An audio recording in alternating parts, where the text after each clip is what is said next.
"Why did you stop here, Mike? Don't you know we're not supposed to go in this house?" Alex uttered when he saw his friend Mike stopping in front of the house, which was considered off limits to trick-or-treaters. "Is 15 too young for this? Why can't we find out what's wrong with this house?" Mike shared with his friends, since each of them had turned 15 this Halloween.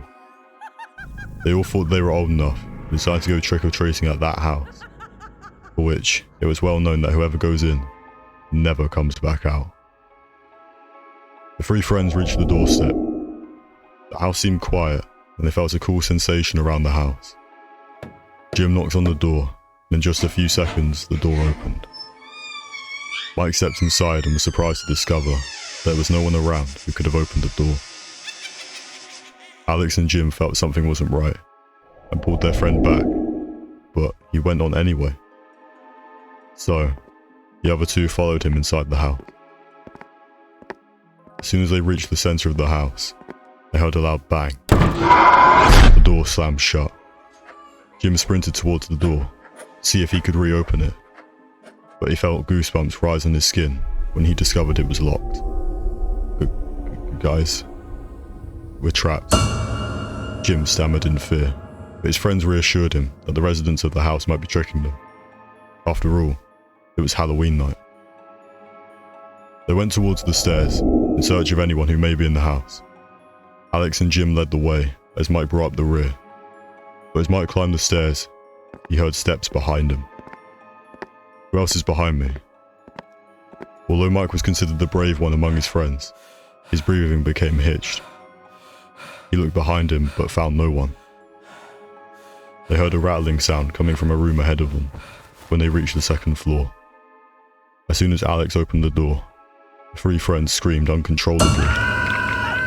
The room was full of skeletons, whose bones kept striking each other and producing the awful rattling sound. Hearts racing, they all rushed towards the front door, which they thought would still be locked, but fortunately had opened.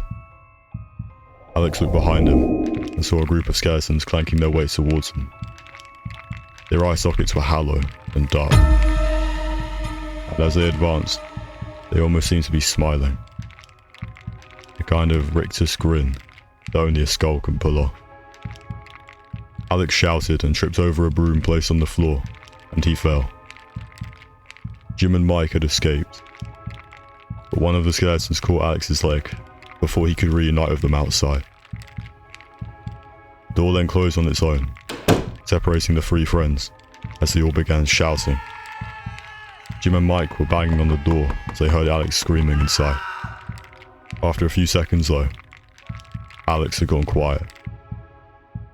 When Jim and Mike couldn't hear Alex's voice, they looked at one another, extreme fear in their eyes. They shouted for Alex, but this time, the rattling sound was the only response.